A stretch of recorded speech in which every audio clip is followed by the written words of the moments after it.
નમસ્કાર વિદ્યાર્થી મિત્રો. ધોરણ 10 ગુજરાતી કાવ્ય નંબર 5 દીકરી. વિદ્યાર્થી મિત્રો,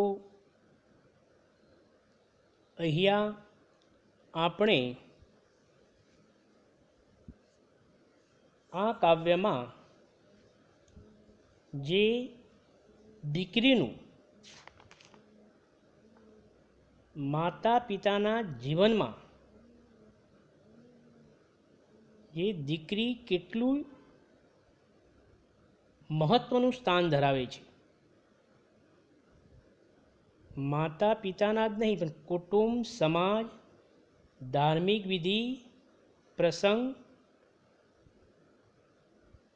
કોઈ પણ જગ્યાએ જે દીકરીનું સ્થાન કેટલું મૂલ્યવાન છે, તો એવું જે કાવ્યની આપણે ચર્ચા કરવાની છે.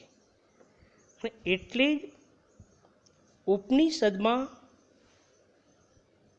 કહેવાયું છે, યત્ર નાર્યસ્તુ પૂજન્તે રમન્તે તત્ર દેવતા. યત્ર નાર્યસ્તુ પૂજન્તે રમન્તે તત્ર દેવતા, યત્રેતાસ્તુ ન પૂજ્યન્તે સર્વસ્ત્રાફલા ક્રિયા. એટલે કે જ્યાં નારીની, સ્ત્રીની પૂજા થાય છે, ત્યાં દેવતાઓનો વાસ હોય છે. અને જ્યાં નારીની પૂજા નથી થતી, ત્યાં સઘળી એટલે કે બધી ક્રિયાઓ નિષ્ફળ જાય છે. મા, બહેન, પત્ની, દીકરી વગેરે એ નારીના રૂપ છે. દરેક રૂપે નારી પુરુષ પ્રત્યે લાગણીશીલ રહી છે, પણ એક રૂપ એવું છે જેમાં તે પોતાનું અખૂટ વહાલ વરસાવે છે, એટલે જ તેને વહાલનો દરિયો કહેવાય છે. જેમ એક માતા પોતાના દરેક સંતાન પ્રત્યે સમાન પ્રેમ વહાવે છે, તેમ દીકરી ઘરના તમામ સભ્યો તરફ સમાન પ્રેમ વહાવે છે. તો આવું જ એક સરસ જે કાવ્ય દીકરી, એનો આજે આપણે અભ્યાસ કરવાનો છે. કાવ્યની ચર્ચા કરતાં પહેલાં વિદ્યાર્થી મિત્રો, આ કાવ્યને આધારે આપણે એક નિબંધ પૂછી શકાય. દીકરી વહાલનો દરિયો વિશે દીકરી વહાલનો દરિયો અથવા દીકરી ઘરની દીવડી અથવા દીકરી, એ ગમે તે વિષય લઈ અને નિબંધ જે 8 માર્કનો આપણો પૂછાય છે એ પૂછી શકાય કાવ્યને આધારે. તો જે દીકરી વિશેના થોડાક જે કોટેશન, એની પૂર્વ ભૂમિકા રૂપે થોડીક વાત કરું, પછી આપણે કાવ્ય ઉપર જઈએ. તો દીકરી એટલે શું, તો પહેલાં એનો અર્થ સમજો. દી એટલે દિલ સાથે જોડાયેલો એક અતૂટ શ્વાસ. દીનો અર્થ થાય દિલ સાથે જોડાયેલો એક અતૂટ શ્વાસ.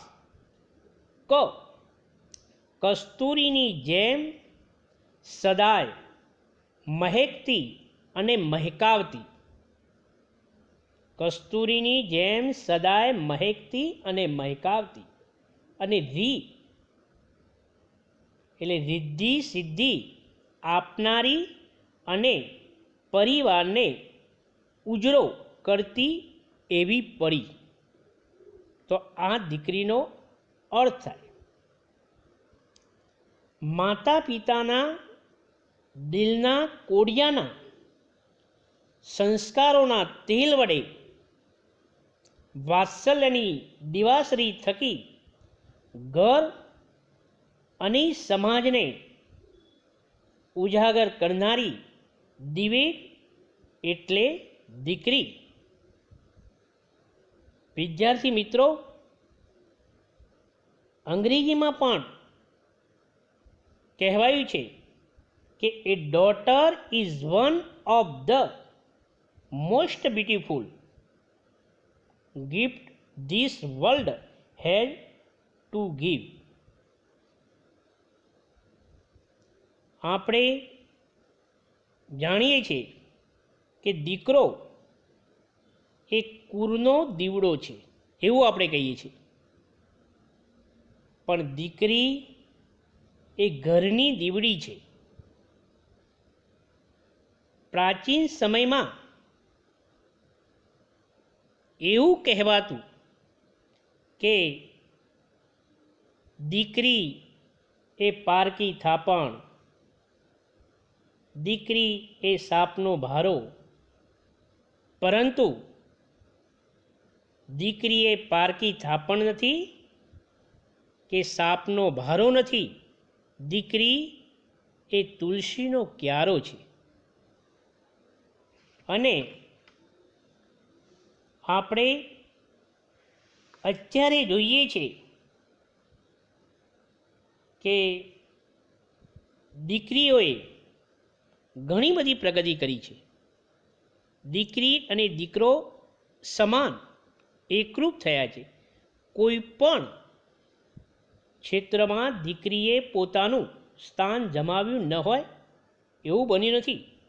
અવકાશ યાત્રા કરનાર સુનિતા વિલિયમ્સ, કલ્પના ચાવલા, ઇન્દિરા ગાંધી, ઝાંસીની રાણી લક્ષ્મીબાઈ વગેરેના નામ આપ જાણીએ છીએ કે એ પોતે કેવું પોતાનું સ્થાન એમને જમાયેલું છે. એટલે કે કોઈ કવિએ પણ કીધું છે કે દીકરી મારી લાડકબાઈ લક્ષ્મીનો અવતાર, દીકરી મારી લાડકવાઈ લક્ષ્મીનો અવતાર, સુવે ત્યારે સાંજ પડે જાગે ત્યારે સવાર, લક્ષ્મી દીકરી મારી લાડકબાઈ લક્ષ્મીનો અવતાર. તો વિદ્યાર્થી મિત્રો, દીકરી એ લક્ષ્મીનો અવતાર કીધું છે. એને જે સાક્ષાત દેવી કીધી છે. અને એટલે જ આપણે જે પ્રસિદ્ધ કથાકાર મોરારી બાપુએ કહ્યું છે કે દીકરો પિતાનું રૂપ છે, દીકરો પિતાનું રૂપ છે, દીકરી પિતાનું સ્વરૂપ છે. દીકરો એ પિતાનું રૂપ છે, દીકરી એ પિતાનું સ્વરૂપ છે. દીકરો પિતાનો હાથ છે, દીકરી એ પિતાનું હૈયું છે. દીકરી વિના આખો સંસાર સૂનો છે. દીકરી વિનાનું ઘર એ સ્મશાન જેવું છે, પુષ્પો વિનાના બંજર બાગ જેવું છે.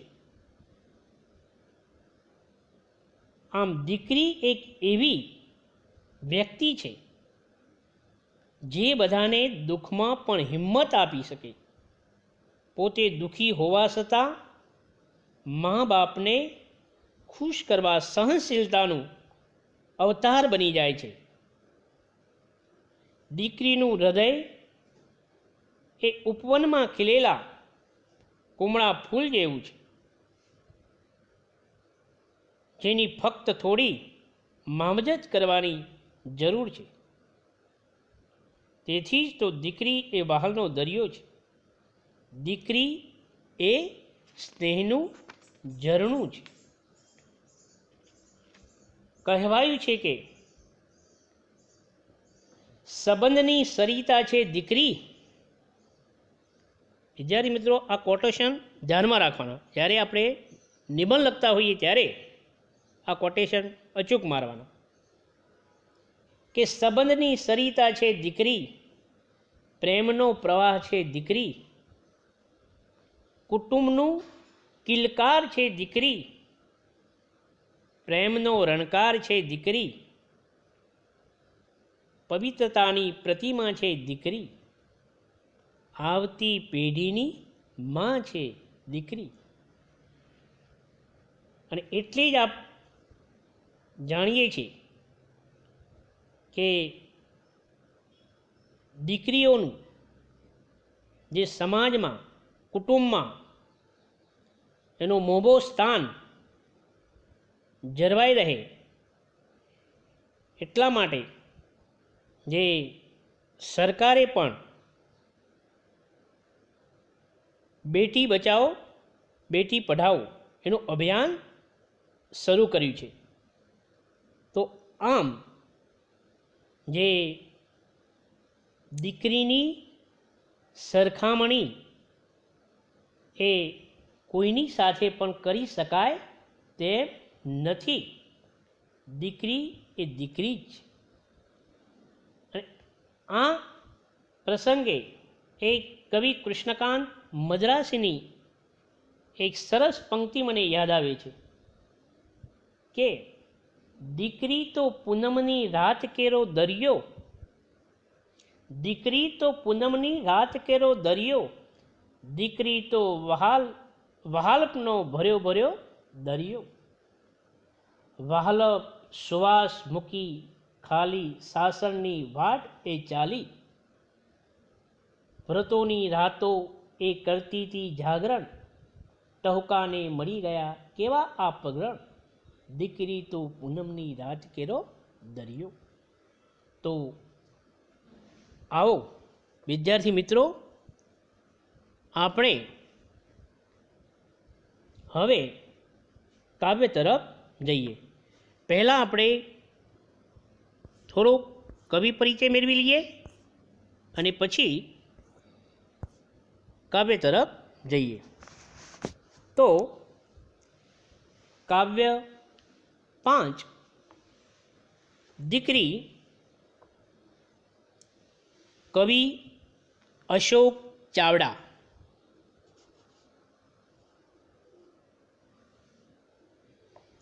એમનું પૂરું નામ અશોક પીતાંબર ચાવડા, અને જે એમનું તખલ્લુસ એટલે કે ઉપનામ, કવિએ ધારણ કરેલું ઉપનામ એ બેદિલ. આપણે જોડકા તરીકે 4 માર્કના પદ વિભાગ અને ગદ્ય વિભાગ એ જોડકું પૂછાય છે. એટલે કવિ સામે ઉપનામ પણ હોય, એક જોડકું એ રીતના, કાવ્ય સામે કવિનું નામ, કાવ્ય સામે સાહિત્ય પ્રકાર, આ રીતના 3 પ્રકારના પદમાંથી જોડકું એક પૂછાય છે.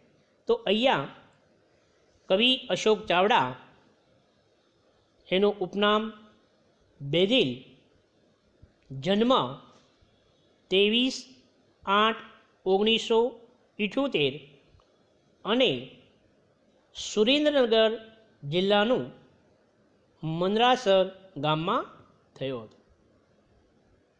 હાલ તેઓ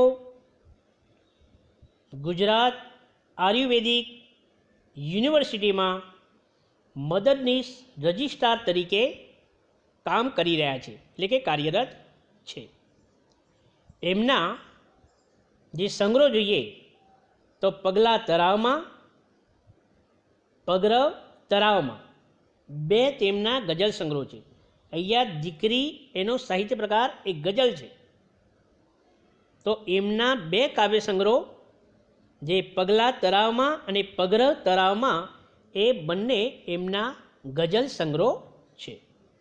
આ ઉપરાંત તેમને ડારખીથી સાવ છૂટા એમનો પ્રતિબંધ કવિતાનો સંગ્રહ પણ એમને લખેલું છે. આ પુસ્તકો બદલ એમને જે પુરસ્કાર પણ એનાયત થયેલા છે એમાં જોઈએ તો સાહિત્ય અકાદમી દિલ્હીનો યુવા પુરસ્કાર અને ગુજરાત સાહિત્ય અકાદમીના યુવા ગૌરવ પુરસ્કાર તથા અન્ય પુરસ્કારોથી તેઓ પુરસ્કૃત થયા છે. તો એવા કવિ જે અશોક ચાવડા, અહીંયા આપણે દીકરી કવિ અશોક ચાવડા, ઉપનામ બેદિલ, સાહિત્ય પ્રકાર ગઝલ અને દીકરી કાવ્ય એ કયા સંગ્રહમાંથી? તો એનો સંગ્રહ છે પગરવ તરાવમાંથી. ખાસ ધ્યાનમાં રાખજો, પગલા તરાવ અને પગરવ તરાવ બે એમના ગઝલ સ્વરૂપો છે, એટલે કે બે એમના ગઝલના સંગ્રહો છે. પણ અહીંયા આપણું કાવ્ય એ પગરવ તરાવમાંથી લેવામાં આવેલ છે, એટલે એ ખાસ બાબત ધ્યાનમાં રાખવાની, જોડકા તરીકે પૂછાય આપણે. હવે આપણે એના જે સ્વરૂપ વિશે થોડીક વાત કરીએ. હવે વિદ્યાર્થી મિત્રો, ધોરણ 9માં પણ તમે ગઝલનો અભ્યાસ કરી ચૂક્યા છો. ગઝલ હતી રસ્તો કરી જવાના, એટલે ત્યાં તમે એના સ્વરૂપ વિશે પણ થોડોક અભ્યાસ કર્યો જ હશે, પરંતુ ફરીથી આપણે પણ એને યાદ કરીએ. તો અહીંયા જે ગઝલ એ આપણું સાહિત્ય સ્વરૂપ નથી, ગુજરાતી સાહિત્ય સ્વરૂપ નથી, એ અરબી ફારસી સાહિત્ય સ્વરૂપ છે. અને અરબી ભાષામાં ગઝલ શબ્દનો અર્થ થાય તગઝઝુલ, એટલે અરબી ભાષામાં તગઝઝુલ શબ્દ પરથી ગઝલ શબ્દ આવ્યો અને એમાં તેનો અર્થ છે પ્રેમમય ભાષામાં બોલવું એટલે ગઝલ. પ્રેમમય ભાષામાં બોલવું એટલે ગઝલ. ગઝલમાં જે આપ જાણીએ છીએ, ગઝલની જે પ્રત્યેક કડી હોય એને શેર કહેવામાં આવે છે. એમાં પ્રથમ કડી એ મતલાનો શેર, છેલ્લી કડી એ મક્તાનો શેર. અને ગઝલના દરેક શેર કાફિયા અને રદીફથી જોડાયેલા હોય છે. ગઝલમાં આવતા પ્રાસને જે કાફિયા કહેવામાં આવે છે. જ્યારે કાફિયા સાથે જોડાયેલા જે આવતું પદ એને રદીફ કહેવામાં આવે છે, જે વારંવાર શબ્દ આવતો હોય છે. વિદ્યાર્થી મિત્રો, ગઝલના મુખ્ય બે પ્રકાર છે. ઇશ્કે મિજાજી, પહેલો પ્રકાર છે ઇશ્કે મિજાજી. એમાં પ્રિયતમાના પ્રેમની ગઝલો હોય છે. ગઝલ બે પ્રકારના, ઇશ્કે મિજાજી અને એમાં પ્રિયતમાના પ્રેમની ગઝલો હોય છે. બીજી એમની જે બીજો પ્રકાર ઇશ્કે હકીકી, એ પ્રભુ પ્રત્યેના પ્રેમની હોય છે. પ્રભુ પ્રત્યેના જે પ્રેમની જે ગઝલ હોય એને ઇશ્કે હકીકી અને પ્રિયતમાના જે પ્રેમની જે ગઝલ હોય ઇશ્કે મિજાજી. તો આમ ગઝલના બે પ્રકાર છે. એમાં જે જીવનની મસ્તી, રાજકીય પરિસ્થિતિ, વ્યક્તિના વિવિધ ભાવોની ગઝલો આપણને જોવા મળે છે. ગઝલ અરબીમાંથી ફારસી ભાષામાં આવી અને ફારસીમાંથી આપણી ગુજરાતી ભાષામાં ઉતરી આવી છે. અને એમાં અર્વાચીન ગુજરાતી સાહિત્યમાં સૌ પ્રથમ ગઝલ ઈસવીસન 1887માં, કદાચ તમે નામ પણ સાંભળ્યું હશે કે બાલાશંકર કંથારિયાએ કલાન, નિજાનંદ, મસ્ત એ તેમના ઉપનામ છે. જે બાલાશંકર કંથારિયા 1887માં ગુજરાતી સાહિત્યમાં આ ગઝલ સ્વરૂપ લાવનાર પહેલા ગઝલકાર છે. એટલે કે ગઝલના પિતા તરીકે પણ એને ઓળખવામાં આવે છે. તો વિદ્યાર્થી મિત્રો, ગઝલના સ્વરૂપ વિશે કંઈ આપણે પરીક્ષામાં પૂછાતું નથી, પણ એટલો તો ખ્યાલ હોવો જ જોઈએ કે ગઝલ સ્વરૂપ એ ક્યાંનું સાહિત્ય સ્વરૂપ હતું અને ત્યાંથી ગુજરાતી સાહિત્યમાં સૌપ્રથમ કોણ લાયા. આટલી બાબતો તો અચૂક ખ્યાલ રાખવાનો. તો આમ અહીંયા આપણે જે 3-4 ટૂંકા પ્રશ્નો પૂછી શકાય. દીકરી કાવ્યના કવિનું નામ અશોક ચાવડા. અશોક ચાવડાનું ઉપનામ બેદિલ. દીકરી કાવ્યનો સાહિત્ય પ્રકાર ગઝલ. અને દીકરી કાવ્ય કયા સંગ્રહમાંથી લેવામાં આવેલ છે, એટલે કે એ સંગ્રહ છે પગરવ તરાવમાંથી. અને ગઝલ એ સાહિત્ય સ્વરૂપ ક્યોનું, તો અરબી અને ફારસી ભાષામાંથી આપણા ગુજરાતી સાહિત્યમાં ઉતરી આવ્યું અને સૌપ્રથમ લાવનાર એ બાલાશંકર કંથારિયા. તો આટલી બાબતો તો અચૂકપણે ધ્યાનમાં રાખશું. અહીંયા આપણે જોઈએ છીએ કે દીકરીનું સ્થાન કોઈ પણ લઈ શકે તેમ નથી.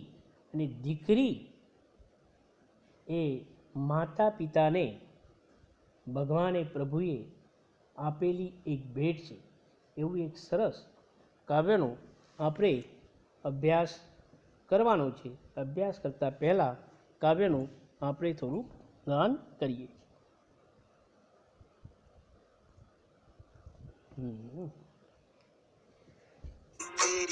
છે સુખડ ચંદન ને કુમકુમ ના તિલક માં દીકરી સ્વર્ગની એક એક દેવીની ઝલક માં દીકરી.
लाज मर्यादा शरम गौरी व्रतोनी हारमा लाज मर्यादा शरम गौरी व्रतोनी हारमा पूछ रे છે રોજ કાયમથી ફળકમાં દીકરી સ્વર્ગની એક એક દેવીની ઝલકમાં દીકરી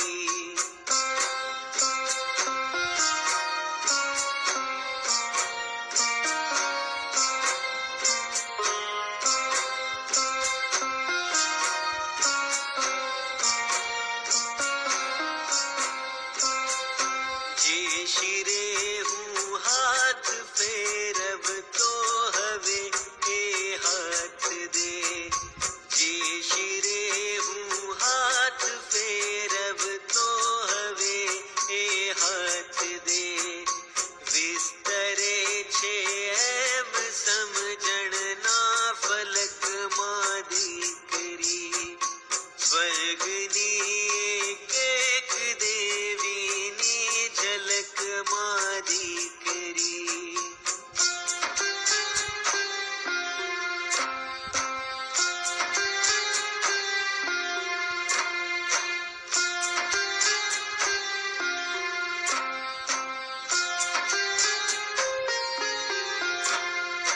સૂર શરણાઈ સગા સંબંધીઓની ભીડમાં સૂર શરણાઈ સગા સંબંધીઓની ભીડમાં રોજ ભીની થાય છે ભીની પલકમાં દીકરી સ્વર્ગની એક એક દેવીની ઝલકમાં દીકરી છે સુખડ ચંદન ને કુમકુમના તિલકમાં દીકરી સ્વર્ગની એક એક દેવીની ઝલકમાં દીકરી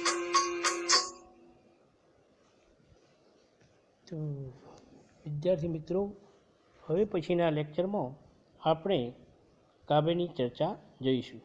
આભાર. Thank you.